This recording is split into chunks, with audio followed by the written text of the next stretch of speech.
हालिया दिनों में होने वाली शिद्दत की गोलाबारी की वजह से जहां पूरा पुंछ मुतासिर हुआ, ताहम इस दौरान में सरहद के नजदीक रहने वाली अवाम के मकानों को भी काफी नुकसान पहुंचा।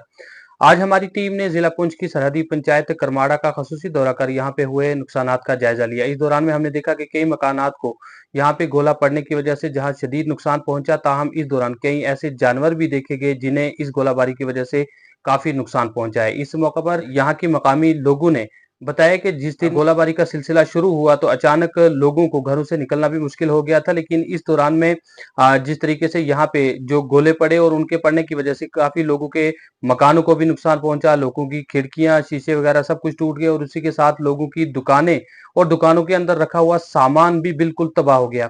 इसके अलावा यहाँ पे खड़ी करमाड़ा के एरिया में अगर बैंकरों की बात की जाए तो यहाँ पे बैंकरों की अदम दस्तयाबी की वजह से भी लोगों को महफूज मकामात नहीं मिल पा रहे थे और एक किसी घर में सब इकट्ठे होकर अपना गुजर बसर यानी कि अपने तहफ़्ज़ात को यकीनी बना रहे थे।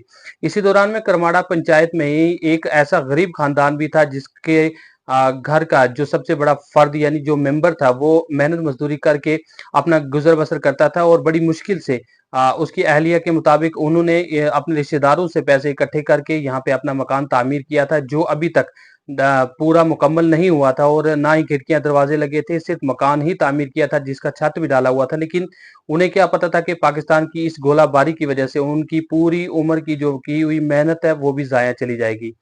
उनके मकान पर गोला पड़ने की वजह से ना ही उनका किचन बल्कि उनका पूरा मकान बिल्कुल खाकस्तर हो गया और ना ही मकान खाकस्तर हुआ बल्कि मकान के अंदर जिस तरीके से एक बुजुर्ग वहां पे जो मौजूद थे उन्होंने बताया कि वो अपने आबाई गांव सलूनिया से अपनी जो अराजी यानी जो जमीन थी वो फरोख्त करके उन्होंने ये मंसूबा बनाया था कि यहाँ पे नई अराजी वो यहाँ से खरीदेंगे और यहाँ पे अपना मकान तामीर करेंगे। लेकिन उन्हें क्या पता था कि वहां पे फरोख्त की हुई अराजी की जो रकम 9,60,000 रुपए उन्होंने अपने घर में रखी थी वो भी यहाँ पे गोला पड़ने की वजह से जो मकान में आग लग गई और उनके 9,60,000 रुपए जलकर खाकस्तर हो गए। इस मौका पर यहाँ की मकामी अवाम ने यहाँ की जिला इंतजामिया की फौरी तौर जो मुदाखलत और खास करके जो उनकी नुकसान का तखमीना लगाकर जो उन्हें यहाँ पे मुआवजा दिए जाने के लिए कुछ इकदाम उठाए गए हैं उस पर अपनी मुसर्रत का इजहार किया है। लेकिन साथ ही उन्होंने हुकूमत हिंद से ये मुतालबा किया है कि गरीब गुरबा खानदानों के इमलाक को जो लाखों का नुकसान पहुंचा है और उसी तरीके से जो लोग घरों से बेघर हो चुके हैं उनके लिए ऐसे मखसूस इकदाम उठाए जाएं ताकि ये लोग भी दोबारा से अपना आशियाना आबाद कर सके और अपने आशियाना आबाद करने के बाद दोबारा से अपनी घर गृहस्थी को आबाद कर सकें। आइए आपको दिखाते हैं आज यहाँ पे इंडियन नेशनल यूथ कांग्रेस के वाइस प्रेसिडेंट फयाज अहमद दीवान ने भी यहाँ का खसूसी दौरा कर यहाँ के लोगों से बातचीत की, लोगों के हुए नुकसानात का जायजा लिया और उन्हें पूरी यकीन दहानी करवाई है कि उनकी जानिब से हर आला ओहदेदारान तक पहुंचकर जो है उनकी जितनी भी ये बातें ये पहुंचाई जाएंगी और कोशिश की जा रही है कि उनको माकूल मुआवजा फराहम किया जा सके ताकि उनका जो हुआ नुकसान है उसका कुछ ना कुछ उनकी भरपाई हो सके और दोबारा से वो अपने मकानों को तामीर करें। तो आइए आपको दिखाते हैं किस तरह से यहाँ पे इस पंचायत में जो नुकसानात हुए और लोगों में अभी भी जो खौफ और हिरास का माहौल है और किस तरह से यहाँ के कई ऐसे घर हैं जो यहाँ से बेघर हो चुके हैं, यानी कि जो घर में रहने वाले अफराद थे उनके घर तबाह होने की वजह से इस वक्त उनके पास अपना रहने का कोई ठिकाना बाकी नहीं बचा है और किस तरह से मकामी लोग इस वक्त गम और परेशानी में मुब्तला हैं और उसी के साथ साथ जिला इंतजामिया की जानिब से जो इन्हें कुछ इमदाद तो फराहम की गई है लेकिन इनकी भरपाई करना शायद ही मुश्किल हो पाए क्योंकि जिस तरीके से इनके जो नुकसानात हुए हैं। तो आइए आपको सुनवाते हैं मकामी लोगों ने किस तरह से अपनी जुबानी अपने तासात पेश किए हैं और किस तरह से अपने दुख का इजहार किया है। आइए आपको दिखाते हैं करमाड़ा पंचायत की हमारी कवर की गई ये खास और मुफस्सिल रिपोर्ट। आदम साईं बाक़ी जो है कि घोड़ा लगभग जिसला था इत्यादि इतना थो बाकी निकल गया था बड़ो नुकसान हुए दवा शवा टूटी मकान टूटो कोई नहीं आए देखन शेखन वास्ते पटवारी आए बाकी और कोई नहीं आए। इस तो बाद भैया जो बाडरिया पर रहा हूँ बाडरिया पर यह लाता बारी न कोई बंदो नहीं समझा बहुत बड़ो खराब दे दी बाकी लोग ना सी एक एक आदमी दो दो आदमी रहा बाकी नहीं गड़ गया सब तो बड़ो खराब रहा बड़ो गोल चलिए हार बकी हम बाडरिया पर भाई ज्यादा मुँह भी जाऊँ ख्याल मारे ऊपर जिसले आवे तो हम फिर किसी वक्त नसन जान माल जो जंगल भी जान देखने लगी बॉर्डर पर हमरा मारा वास्ता यह चीज है आए कोई नहीं जिलों कम थो आने देखने तो नहीं आए कोई आज तक जी। गवर्नमेंट के लिए हम क्या कहें हमारा वास्ते मोटो होना चाहिए, हम नच नहीं सकते किसी को। अगर गवर्नमेंट करे तो मोटो बना सके, इससे पहले नहीं बनाए बाटर पिछा करमारा सब बने हुए, लेकिन हमारा खड़ी करमारा बनी। मोहम्मद जमील जनाब, इधर अगर देखें इस हमारे इस मोहल्ले में बहुत ज़्यादा नुकसान हुआ है। आप खुद भी देख सकते हैं, वो मकान देखो, ये हमारी दुकान देखो, पूरा फ्रिज अंदर टूट गया, शटर पूरे टूट गए, ये नीचे पूरे शीशे मकानों के टूट गए। वो उस मकान का नुकसान देखो कितना हो गया। हम बहुत बड़े यहाँ दुखी हुए। हमारे पास कोई बंकर नहीं है, कोई कुछ नहीं है। जिस हिसाब से हमने यहाँ उस दिन निकाला वो हमें पता है या हमारे खुदा को पता है सर। हम बहुत परेशान रहे यहाँ, इसलिए हम गवर्नमेंट से ये अपील करते हैं कि हमारे लिए अगर कुछ नहीं ज़्यादा हो सकता, बंकर की बहुत ज़रूरत है हमें। बंकर से बगैर हमारा बचना बहुत बड़ा मुश्किल है सर। 71 तो 65 में इतनी जंग ही नहीं हुई जितनी हमारे सामने ये 2025 में ये जंग हो गई सर। इतनी जंग हमने देखी, इतनी हमने पहले देखी ही नहीं सर। बहुत बड़ी जंग, इतनी हमारे लिए तो पूरी जंग थी सर। इससे ज़्यादा हम आपको क्या बोले और क्या करें। दोबारा ये हालात नहीं पैदा होने चाहिए। हम तो चाहते हैं ये सीज फायर होना चाहिए, हम अमन से और चैन से जैसे पहले जीते थे ऐसे जिए यहाँ। नहीं तो अगर सीज फायर नहीं होगा हमारा यहाँ बचना बड़ा मुश्किल है। मोहम्मद शरीफ जनाब, 3 बजे घोड़ा शुरू हुआ, जिस वक्त अजान वैसे कोई घोड़ा लगा ही तान गया, बाहर आ नहीं सकिया।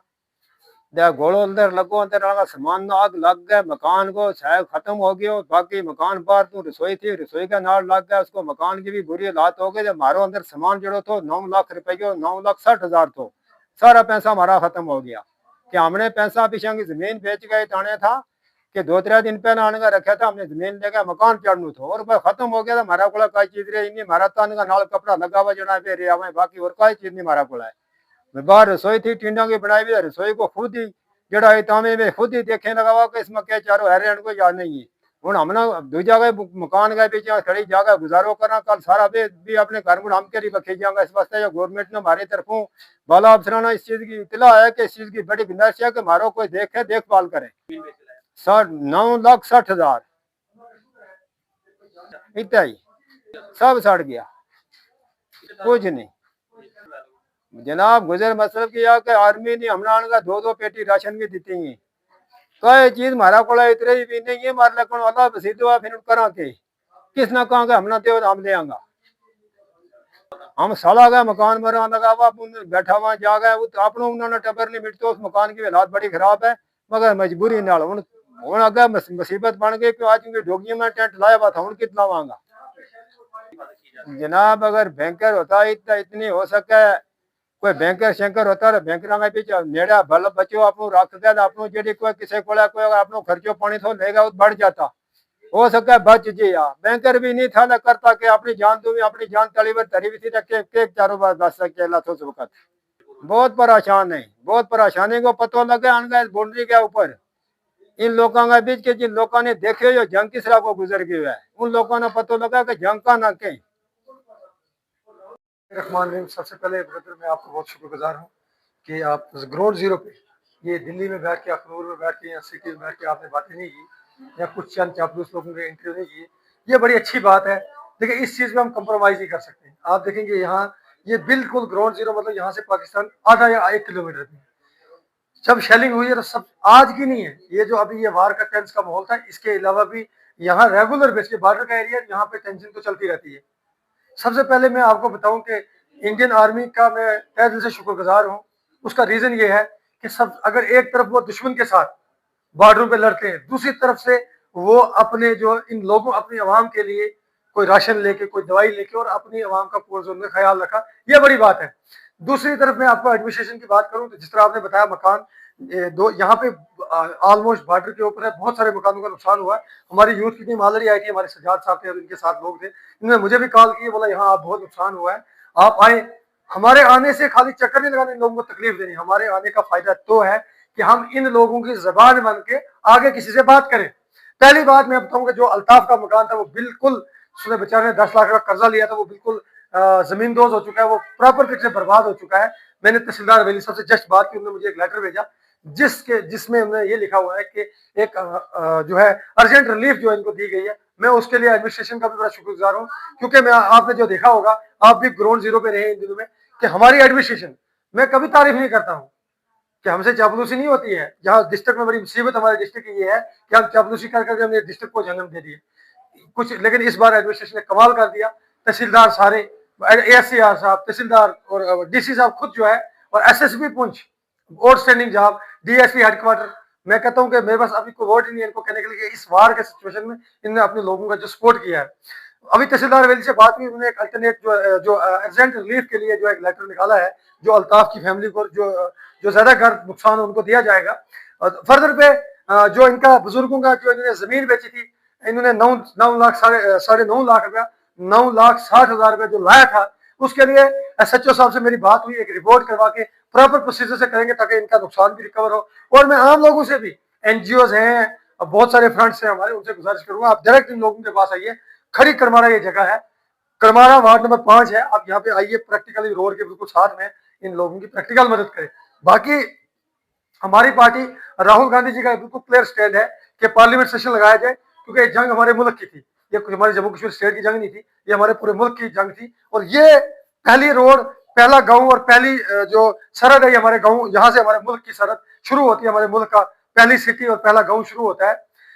राहुल गांधी जी ने कहा कि पार्लियामेंट सेशन लगाया जाए, जिसमें नंबर 1 हमारी डिमांड ये है कि जितने भी लोग शहीद हुए हैं, उनको शहीदों का दर्जा दिया जाए। नंबर 2, जिन लोगों का नुकसान हुआ है, प्रॉपर सर्वे करके, असैसिनेट करके इन लोगों के नुकसान की भरपाई की जाए। बाकी मैंने इन लोगों को नंबर प्रोवाइड किया, कुछ भी रहेगा मैं इंशाल्लाह 24 घंटे, जिस तरह आपने देखा होगा पिछले 4-5 दिन में हम प्रैक्टिकली एक्टिवेट रहे, अभी भी हम जो है हर जगह ग्राउंड जीरो पे जाने की कोशिश करेंगे और इन लोगों से बात करेंगे। जो हमसे होगा इंशाल्लाह हम इनकी बात आगे लेके जाएंगे। शुक्रिया, जय हिंद।